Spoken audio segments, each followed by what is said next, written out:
I've lived on the east coast of Canada, the west coast of Canada. I lived in the Netherlands for a year. My job, before we made a recent change, had me traveling all over the world.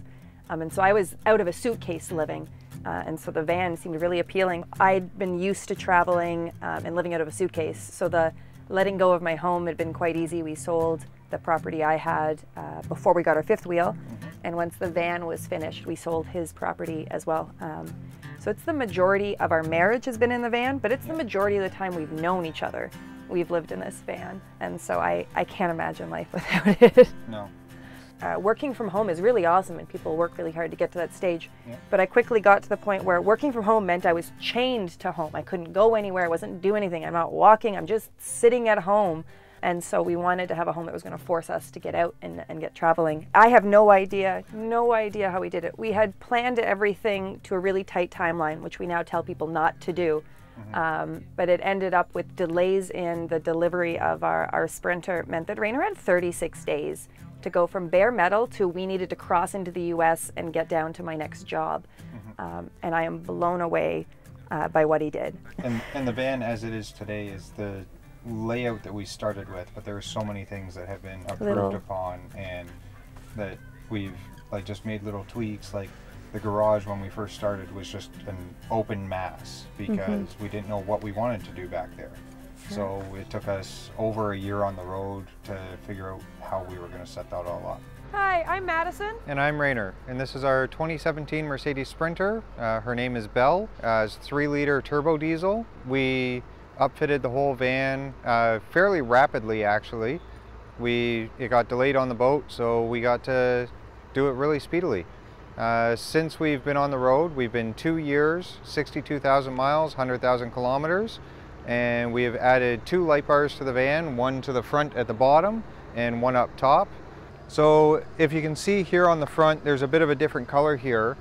We have a 3M paint protector on the front to help protect against stone chips. So it's actually on the hood, the fenders, we've covered the lights, and it's also above the windscreen so that if we ever get a stone chip, we don't have to actually worry about it chipping the paint. We've put the BF Goodrich KO2s on our van. This is our second set of them. We love them. We've only got stuck once in the winter, and that was because we pulled into a parking lot and buried it past the axles. On the roof, we have a 960 watts tilting solar array. I self-fabricated it, and it's so easy that my wife can actually lift it up, and she doesn't have to worry about me doing it all the time. So I also fabricated the ladder so that we can get up on the roof to tilt our solar array, since it is mechanical. Since we work on the road helping people build their vans, we've actually carry a lot of tools with us. And instead of trying to get to the back of the garage all the time to grab all the tools, we developed a drawer system here. So this drawer system houses all of my tools that I need to help people build their vans on the road. And then we've got all of our personal stuff up top. And we also have our mountain bikes on this side, which are on a slide that come out as well.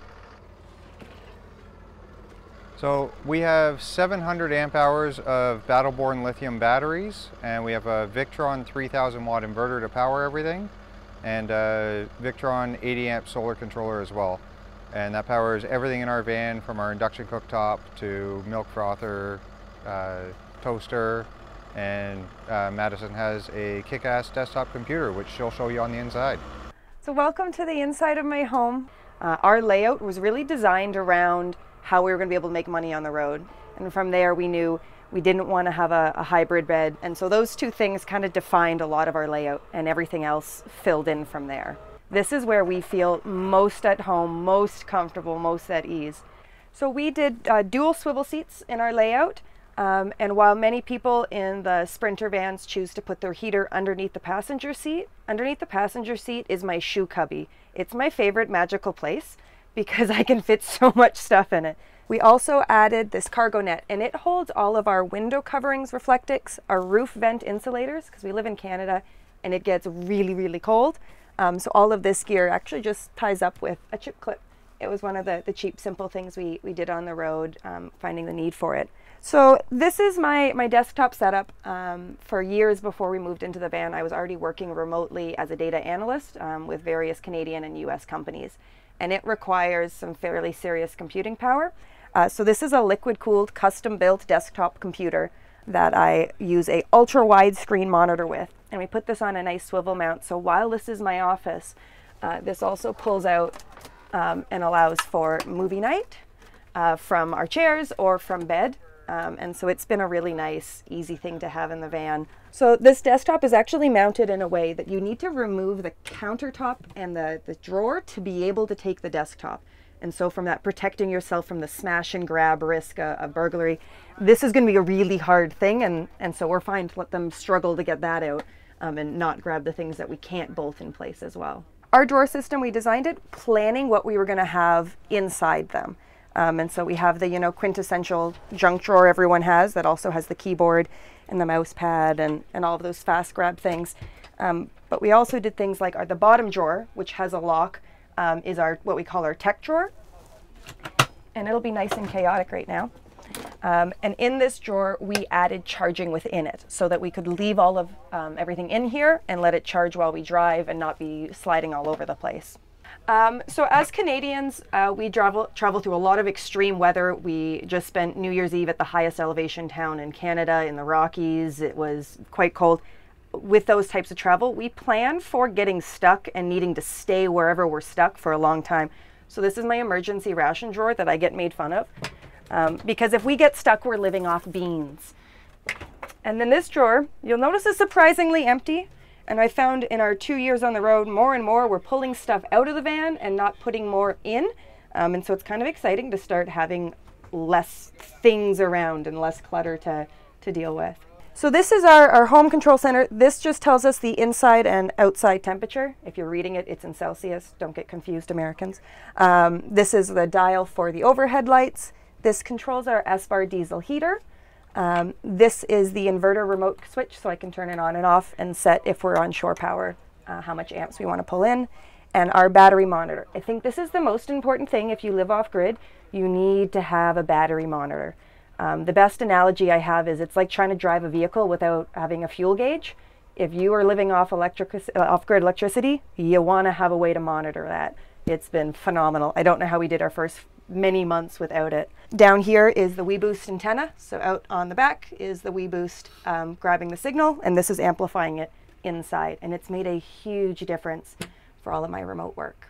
So these are our overhead cabinets, and these are part of our kitchen setup. So in here is all of our pantry foods, and in here is all of our cooking and plates and toaster and all of that. So this is our closet. When we initially moved into the van and with my consulting work, I was still required to show up on site to some of my clients. And so I wanted full wardrobe. I needed all my hanging space. We've modified it since then, since my work has changed, but it's been great to have all this storage. So when I swing this around, it gives you my full length mirror. This is all of our bathroom stuff. So these are each Raynor and I's shower kits, and behind here is our towels. And this is kind of everything we need for our regular nightly routines and to grab when we're going into a gym or wherever we want to shower. The closet used to be the full length, so I could have all my dresses and high heels and everything in here, and thankfully we don't need that. So now it's mostly coats and sweaters and the bulky things, and our Instant Pot, and a bunch of extra storage. In the bottom, buried quite a ways right now, because we're in Arizona, we don't need it, is our diesel heater. And our diesel heater is centrally located in our van because of the Canadian reality. Minus 45 Fahrenheit is a temperature we actually experience in our van, and it's not as infrequent as some might like. And so our heater being located here, we have ducting to inside the living space and ducting to under the bed to keep batteries and water in the underside of the mattress warm enough. So in addition to this being our closet door, Raynor and I were newlyweds when we moved in here, and I was a little shy about the whole going to the bathroom in the middle of a van with my new husband. And so he designed what I thought was a pretty smart system. So I opened this drawer to reveal my toilet paper, and it lets me access the garbage pail, because you need that. And this is our nature's head. And this slides out, but I can close these doors. And if Raynor sits over there, I get the illusion of privacy. The illusion. And it helped.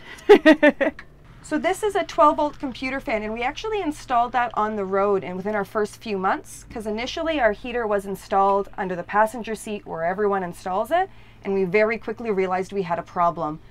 Being Canadian, I guess, of there wasn't enough cold air or warm air getting under the bed. So this fan we can turn on to pull warm air from the living space under the garage. Since we relocated the heater, it's not as important, but it's still quite nice to have the option of circulating the air a bit more. So this is our sink.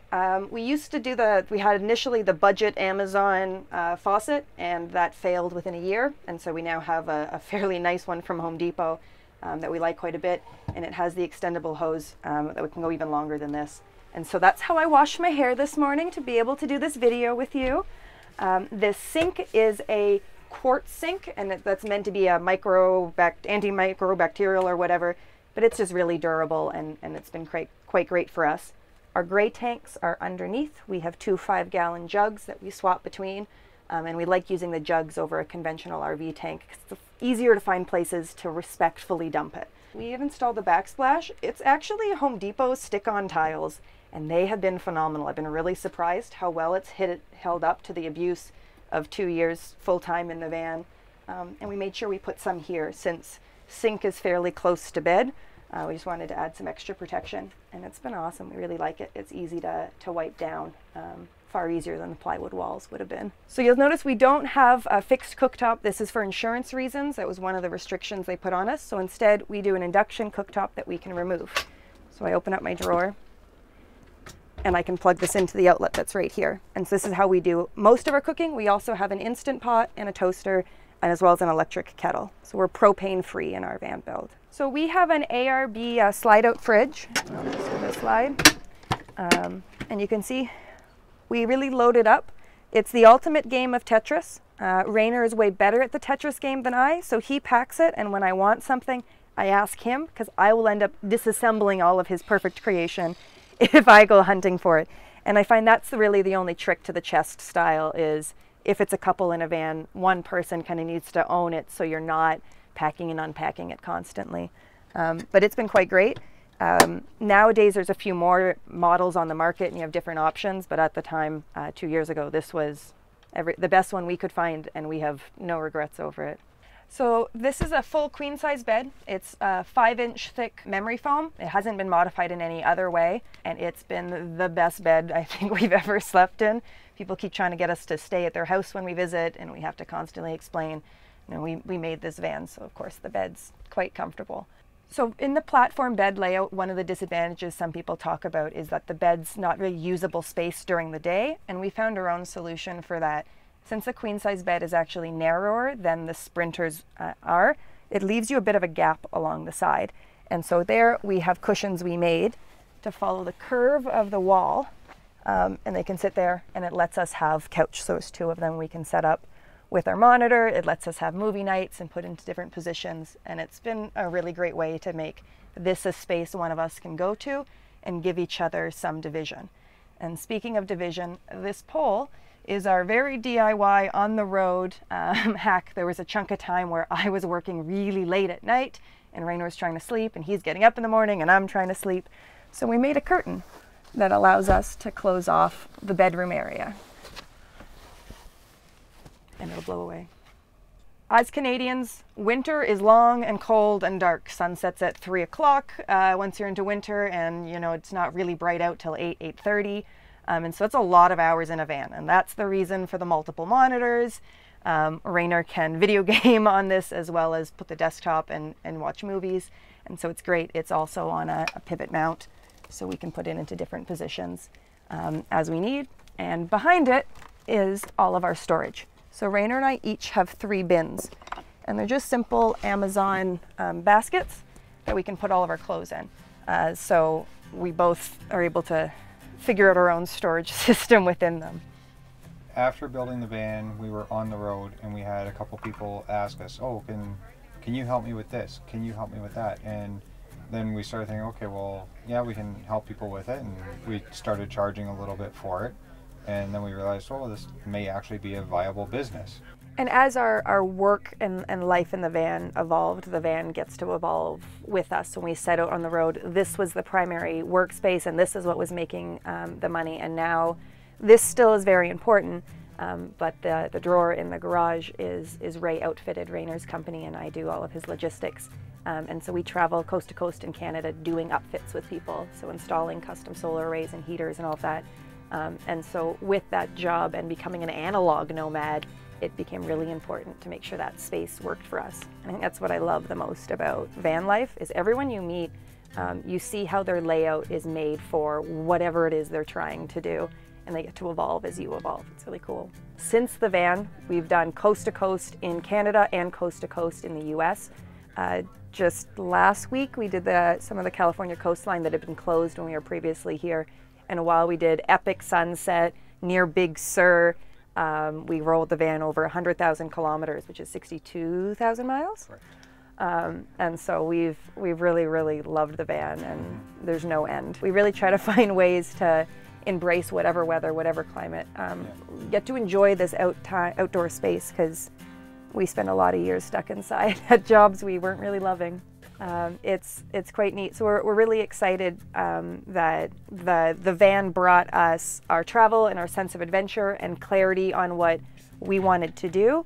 And it let us take this massive risk of self-employment, that if you have all the bills and the debt and the pressures, it's really hard to take that big risk. And so the only reason we were able to make this leap and try Ray Outfitted and see if Ray Outfitted could be the way we get to live is by living simply. Living in a tiny space is much like any relationship. It's all communication. There's no secrets. It is an immense amount of teamwork and coordination. And when it's all going well, it's beautiful. And when things are going awry, somebody's probably hangry and needs some food. Yeah. It seems to solve like 95% of van life couple disagreements. Yes, and when anything really goes wrong, there's not much arguing over it, because you just go into the mission survival mode. Problem solve mode. This life is not for everyone. You have to have a certain demeanor, and stuff's going to get thrown at you all the time. And if you're not able to work through problems, I wouldn't recommend it to you. It feels like such a gift to be able to travel and live and work in a space that we love so much with the person I love so much. Don't try to live by what you see online. Truly follow your heart. Give yourself permission to just try it out, even if it's not perfect. You can't smile. Show me angry face. Show me angry face. Hey. So much happier now. Yay!